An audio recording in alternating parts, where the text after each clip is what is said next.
فرمایا زنا کرنے والی مرد اور زنا کرنے والی عورتیں، اور ان کو تو اتنا عذاب ہوگا. فرمایا اگر شادی شدہ سے زنا کیا ہے تو پوری امت کو جتنا عذاب ہوگا، تنہا آدھا شادی شدہ سے زنا کرنے والے سے کو عذاب ہوگا.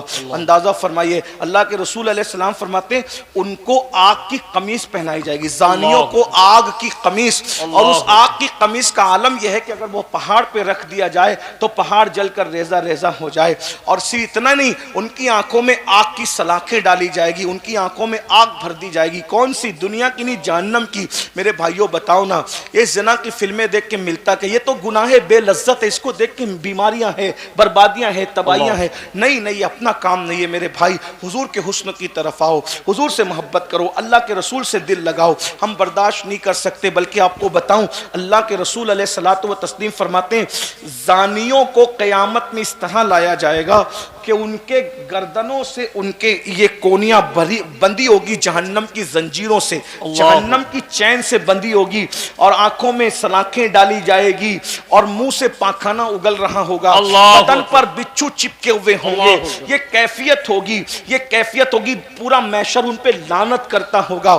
اور جب حضرت مالک کہیں گے کہ ان کی آنکھوں میں آگ بھر دو، ان کے ہاتھوں کو جلا دو، جکڑ دو زنجیروں سے، ان کے پیروں پر جو ہے وہ گوزے برساؤ، وہ کہیں گے افسوس افسوس ہم پہ رحم کیا جائے. تو حضرت مالک کہیں گے جو داروغہ جہنم ہے کہ جب اللہ تم پہ رحم نہیں کرتا تو ہم تم پہ کیوں رحم کرے. تو میرے بھائیوں، رنگریلیاں ہیں، رنگریلیاں ہیں. نکلو، جوانی کو انجوائے کرو. میں نہیں کہتا ہوں کہ دیکھیے ہمارے خشکی دقیانوسیت نہیں ہے، جوانی کو انجوائے کرو. اگر جوانی انجوائے ہوتی ہے حسن سے ہوتی ہے تو حضور سے بڑھ کے حسن والا کون ہے.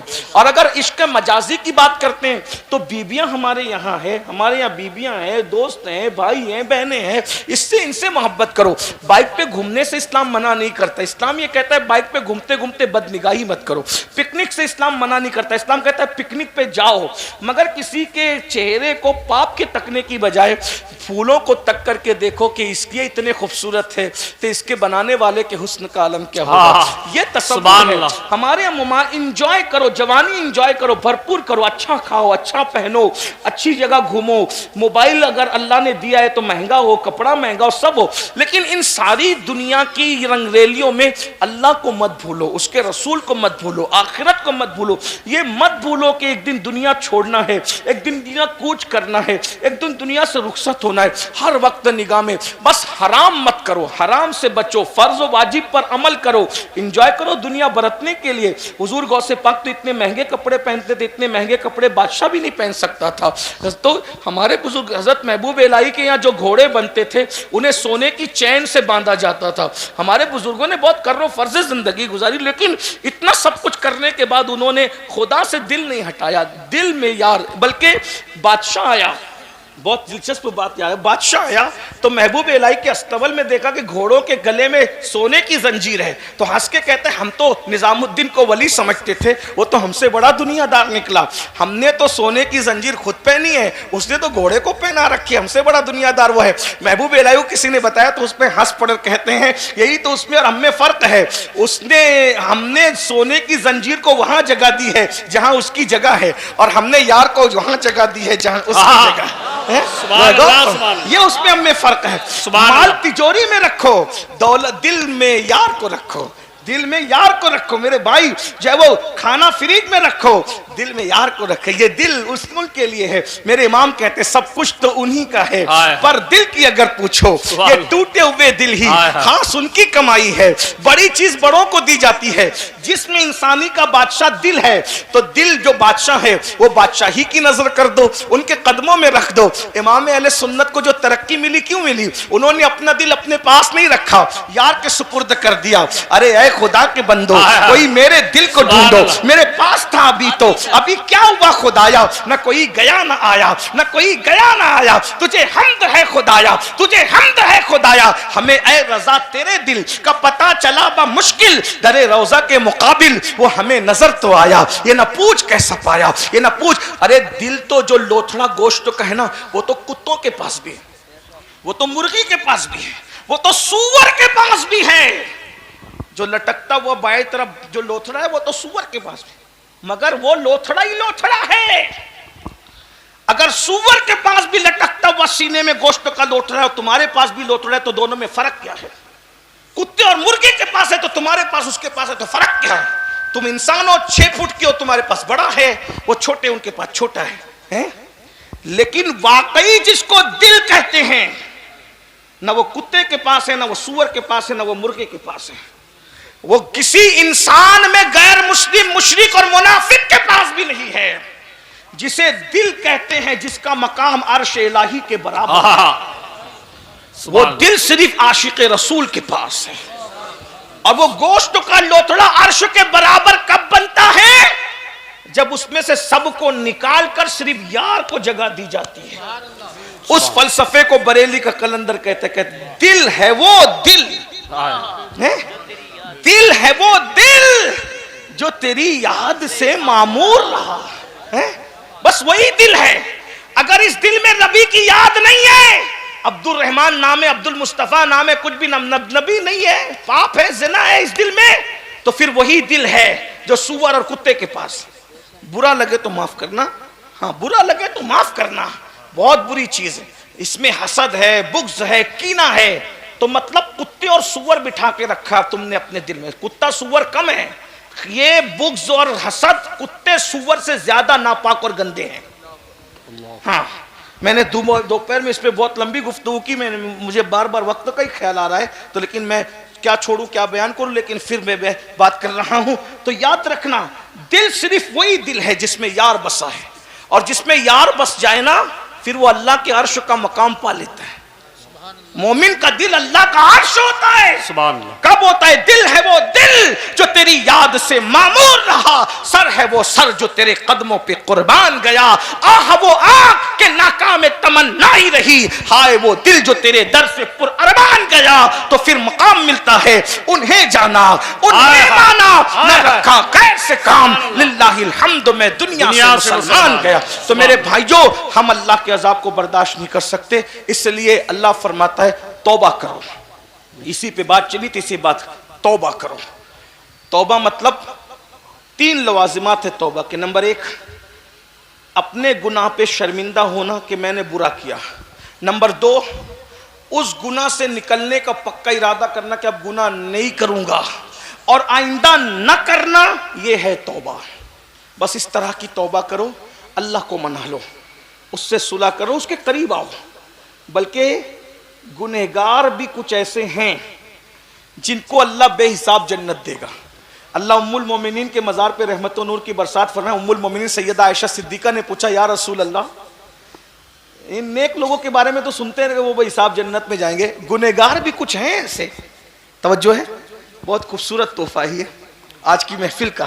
یا رسول اللہ، کچھ گنہگار بھی ہیں جو بے حساب جنت میں جائیں گے؟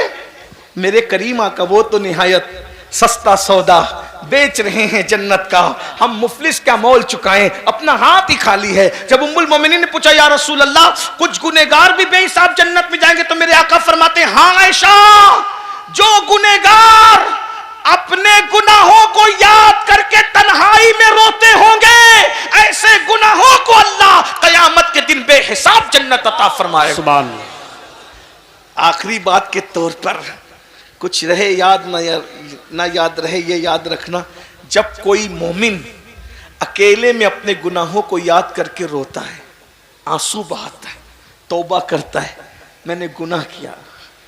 ایک بات بتاؤں میرے بھائی، سب کو منانا مشکل ہے، رب کو منانا سب سے زیادہ آسان ہے۔ اس کو مناتے رہو۔ سب کے پاس بیٹھ کے بات کرتے ہو نا، تو تھوڑا خدا کے پاس بھی، اس کے پاس بھی قرب میں بیٹھ کے بات کیا کر۔ آپ کہیں گے اس کے پاس کیسے بیٹھے، وہ تو جسم و جسمانیات سے پاک ہے، وہ تو تصور و تخیل، بالکل وہ اتنا دور ہے اپنے شان اور مرتبے کے اعتبار سے کہ اس سے دور کوئی نہیں، وہ اتنا قریب ہے اپنے علم و قدرت کے اعتبار سے کہ اس سے زیادہ قریب کوئی نہیں۔ دوریاں اتنی کہ تصور میں نہ سکے، تخیل میں نہ سکے، اور قربتیں اتنی، ہوا معکم اینما کنتم، یہ ہے کسی اور خدا کی یہ شان ہے؟ یہ تو رب محمد ہی کی شان ہے نا۔ ہوا معکم اینما کنتم، تم جہاں کہیں ہو اللہ تمہارے ساتھ ہے، سبحان اللہ، تمہارے ساتھ، وہ تمہارے ساتھ ہے، بندے تو دور مت سمجھ۔ وہ کہا کتنا ساتھ ہے، ساتھ تو سبھی ہوتے ہیں۔ تو پھر کیا کہا، ہائے ہائے ہائے، اللہ اکبر، وَإِذَا سَأَلَكَ عِبَادِي عَنِّي فَإِنِّي قَرِيب، سبحان اللہ، ساتھ ہے نا؟ تو محبوب جب میرا پتہ میرے بندے پوچھے کہ اللہ کہاں ہے تو کہو قریب ہے۔ ارے قریب بھی تو کوئی قریب ہوتا ہے، کتنا قریب؟ تو پھر کہتا ہے نحن اقرب الیہ من حبل الورید، تیرا رب تیری شہرک سے زیادہ قریب ہے۔ سبحان اللہ، تھوڑا اس کے بھی، اس کی بارگاہ کے لیے بھی کچھ، میں بس اتنا کہتا ہوں، روزانہ 2 منٹ، 24 گھنٹے میں 2 منٹ اللہ کو دو، اس کو، اس سے باتیں کریں، 2 منٹ اس سے باتیں کریں۔ چلیں، اس سے باتیں کوئی کر نہیں سکتا لیکن مناجات کے معنی میں، ہاں سمجھانے کے لیے تھوڑا آسان کرنا پڑتا ہے، لیکن پشت پہ بیٹھے ہوئے اہل علم کے خیال کی وجہ سے کچھ وضاحت بھی منظور ہوتی ہے۔ اس سے کوئی، وہ کسی سے باتیں نہیں کرتا، اس سے کوئی بات نہیں، لیکن مناجات 2 منٹ اپنے اللہ سے باتیں کر، اپنے یار سے، سب کا ٹائم دے۔ یہ مکار لوگوں کے پاس گھنٹوں بیٹھتے ہو، خالق وفا کے پاس بھی کچھ وقت نکالو نہ، بیٹھ لیں، اپنے مسائل اس سے کہنا سیکھو، اس کو کہو مجھے معاف کر، میں نے گناہ کیا، اکیلے میں بیٹھ کے بولو، جھوٹ بولا تھا نا معاف کر، نماز چھوٹ گئی تھی نا معاف کر، نظر بہک گئی تھی، کیونکہ اسے سب پتہ ہے۔ اور جب یہ سب بولو گے نا، یقین سے تو رونا آئے گا، آنسو نکلیں گے، اور یہی ہوتی ہے قبولیت کا وقت۔ جس سے ناراض ہوتا ہے اس کو اپنی بارگاہ میں رونے کی توفیق اس سے چھین لیتا ہے، اللہ، اور جس سے خوش ہوتا ہے اس کو اپنے لیے خوب رلاتا ہے۔ سبحان اللہ، جب وہ رلائے تو سمجھ لینا کہ آپ کرم کی توجہ نظر ہو رہی، ادھر ہو رہی، اس وقت تو مانگنا وہ قبولیت کا وقت ہو، ٹائم قبولیت، جو مانگو گے ملے گا۔ تو تنہائی میں بیٹھ کے، نہ بچہ دیکھ، کوئی نہیں، بچہ بھی نہیں، بیوی کوئی نہیں ہونا چاہیے، بس آپ اور آپ کا رب، ایک وقت ایسا، میں اور میرا اللہ، کوئی نہیں چاہیے اب بیچ میں۔ 2 منٹ، اگر یہ 2 منٹ نہیں نکال سکتے تو پھر جاؤ اپنا ٹھکانہ کہیں اور ڈھونڈ۔ اللہ کے لیے 2 منٹ نہیں ہے تمہارے پاس، اس نے ساری زندگی تمہیں دی نعمت۔ ہم سے بڑھ کر پھر نہ ہنجار، بدکار، بے وفا کوئی نہیں ہے۔ میں غصے میں نہیں کہہ رہا ہوں، لیکن بس روزانہ آسان وقت بتا دوں، بستر پہ جانے سے پہلے وضو کر لو، اور بستر پہ بیٹھو تنہائی میں، یا کہیں بھی بیٹھ جاؤ، مسجد میں بیٹھ جائیں بھی بیٹھ جاؤ، وہ تو ہماری جان سے زیادہ، شہرک سے زیادہ قریب ہے، رو اس کی بارگاہ میں، رو، گڑ گڑاؤ، 2 آنسو آ جائے، بس وہ 2 آنسو پر ہی مان جاتا ہے۔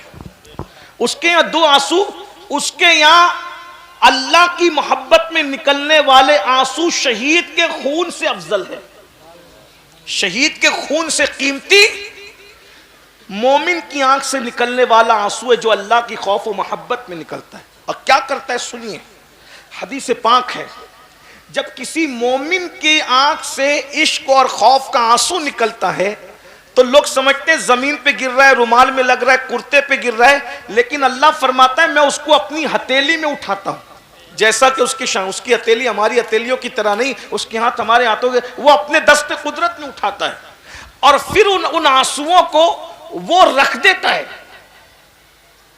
یہ آنسو کب کام آئیں گے پتہ ہے؟ جب جہنم بھڑک رہا ہوگا، تو جہنم بھڑک رہا ہوگا تو اس کو کوئی نہیں بجھا پائے گا۔ لوگ کہیں گے ہماری نمازوں کا واسطہ رک جا، روزوں کا واسطہ رک جا، زکوٰۃ کا واسطہ آ جا، اور نار نہیں رکے گی جہنم۔ اتنے میں حضور تشریف لائیں گے، ساتھ میں جبریل علیہ السلام ہوں گے، جبریل کے ہاتھ میں پانی کا پیالہ ہوگا، حضور وہ پانی لے کے جہنم پہ چھڑک دیں گے، جہنم ٹھنڈی ہو جائے گی، آگ واپس جائے گی۔ آقا پوچھیں گے جبریل یہ کون سا مبارک پانی ہے جس نے جہنم بجھا دی؟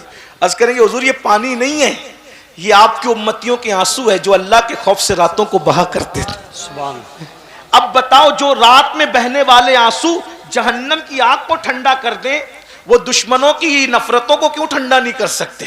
وہ دنیا کی مصیبتوں کو کیوں ٹھنڈا نہیں کر سکتے؟ تو بس اینڈ ہو رہی بات۔ تو اللہ فرماتا ہے کہ میں اس کو اپنے دست قدرت میں اٹھا لیتا ہوں۔ پھر اللہ فرشتوں سے کہتا ہے فرشتوں یہ میرے لیے رویا ہے، میں اس کو کیا دوں؟ ہائے ہائے، فرشتوں سے پوچھا جا رہا ہے یہ میرے لیے رویا ہے، سب کے لیے رویا نا، ذرا رب کے لیے رو کے دیکھو، گڑ گڑاؤ اس سے رشتہ قریب کرو۔ اور ایک بات یاد رکھنا، یہ مت سوچنا کہ میں ان پڑھ ہوں، اور میں پڑھا لکھا نہیں ہوں, مجھے تو کچھ نہیں آتا, وہ وہاں کچھ بہت ڈگریوں کی وہاں ضرورت نہیں ہے. وہاں صرف یقین کی ضرورت ہے, وہاں صرف یقین کی ضرورت, محبت کی ضرورت ہے. بعض مرتبہ ڈگریاں والے پیچھے ہو جاتے ہیں, یقین والے ان سے آگے بڑھ جاتے ہیں. یہ بھی عنوان الگ سا ہے, اس کی بات ابھی میں نہیں کرتا. لیکن بہرحال بات اتنی یاد رکھنا, یہ مت سوچنا میں بہت گنہگار ہوں. میرے بھائی وہ اپنے بندوں سے ماؤں سے زیادہ پیار کرتا ہے, 70 ماؤں سے زیادہ پیار کرتا ہے, کروڑوں ماؤں سے زیادہ پیار کرتا ہے. ہمارے بزرگوں نے کہا اس سے زیادہ ہم سے کوئی پیار نہیں کرتا. اتنا یاد رکھنا, ذہن میں رکھنا. بچیوں سے بھی کہتا ہوں, رشتے نہیں آتے نا اور تعویذ کے چکر میں بعد میں پڑو, پہلے اللہ کے یہاں گڑ گڑاؤ. ہاں, جس کو رب مل سکتا ہے گڑ گڑانے سے, شوہر نہیں مل سکتا. اچھا, ہم نے دراصل میں ہندوستان میں جب وہ رہتے رہتے دوسروں کو دیکھا دیکھی ہماری بھی ذہنیت بدلتی ہے. اللہ سے رشتہ کم ہے, تعویذوں سے زیادہ ہے. میں تعویذ کا مخالف نہیں ہوں, لیکن تعویذ جہاں کام آتا ہے وہیں آتا ہے, ہر جگہ تعویذ نے کام نہیں آنا ہے. اللہ سے رشتہ جوڑ کیا ہے جو وہاں نہیں ملتا, اس سے قریب آؤ, وہ تو تمہاری شہرک سے زیادہ قریب ہے. اس نے قید لگائی کہ نیک ہوگا تو قریب ہوں, متقی ہوگا تو قریب ہوں, مسجد کا امام ہوگا تو قریب ہوں, تاجر کے قریب نے کوئی قید لگائی؟ کچھ قید نہیں لگائی. جو اللہ کا بندہ ہے اللہ اس کی شہرک سے زیادہ قریب ہے. تو اللہ فرشتوں سے پوچھتا ہے میرے لیے یہ رویا نا, میرے فرشتوں کیا دوں؟ یہ فرشتے ہیں. کہا اللہ اس کو نواز, سبحان, اس کے عمل کا اس کو 70 درجہ دے. کہا نہیں یہ تھوڑا ہے, یہ نہیں, یہ تو دوسروں کے لیے بھی ہے نا.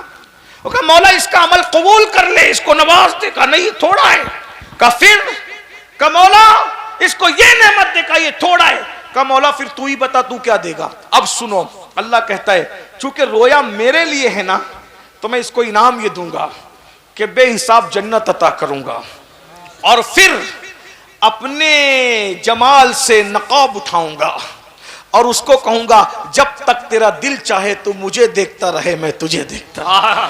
سبحان اللہ. مسلمانوں کیا مزے آئیں گے. ارے جب اس کا محبوب کے حسن کا یہ عالم ہے تو محبوب کو پیدا کرنے والے خالق کے حسن کا عالم کیا ہوگا. اور رونے پر اللہ نے بے حساب جنت کی بشارت دی ہے. اس لیے اپنے گناہوں کو یاد کر کے رو اور گناہوں سے توبہ کرو, معافی مانگو. آج اللہ نے زندگی دی ہے, معافی مانگ لو. کیا میں امید کر سکتا ہوں کہ آج ہم رسمی توبہ کی بجائے سچی توبہ کریں,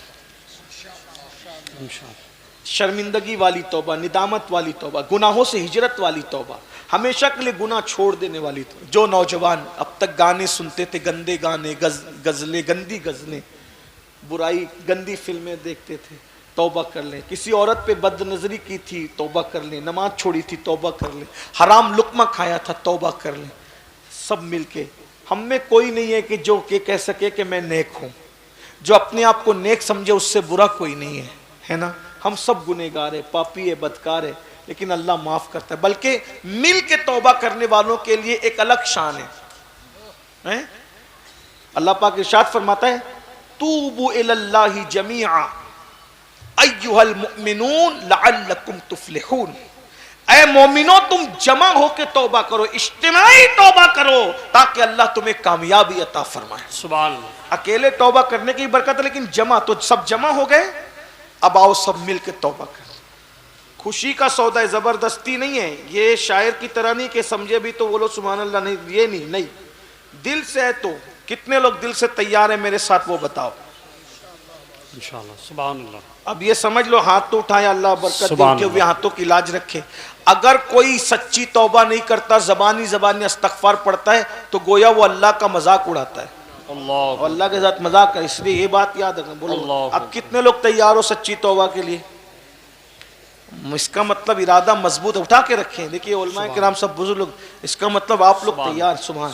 آئیے, تو اس کا مطلب نمازوں کی پابندی ہوگی نا انشاءاللہ, ہیں, اور برائی چھوڑیں گے نا سب لوگ انشاءاللہ. آئیے سب ان بزرگوں کی موجودگی میں میرے ساتھ پڑھیں استغفر اللہ, استغفر اللہ, استغفر اللہ, استغفر اللہ, استغفر اللہ, استغفر اللہ, ربی ربی من کل من كل ذنب ذنب واتوب الیہ واتوب اليه. لا الہ الا اللہ لا اله الا الله محمد الرسول اللہ محمد رسول الله صلی اللہ صلی اللہ تعالی تعالی علیہ علیہ وآلہ وآلہ وصحبہ وصحبہ وبارک وسلم وبارک وسلم. یا اللہ یا یا اللہ رحمان یا رحمان یا رحیم یا رحیم. زندگی کے زندگی کے ہر گناہ سے ہر گناہ سے تیری بارگاہ میں توبہ کرتا ہوں. تیری بارگاہ میں توبہ کرتا ہوں. یا اللہ یا اللہ یہاں سے اٹھنے سے پہلے یہاں سے اٹھنے سے پہلے میری مغفرت فرما. میری مغفرت فرما. اللہ ہم سب کو معاف فرمائے. اللہ السلام علیکم ورحمۃ اللہ وبرکاتہ.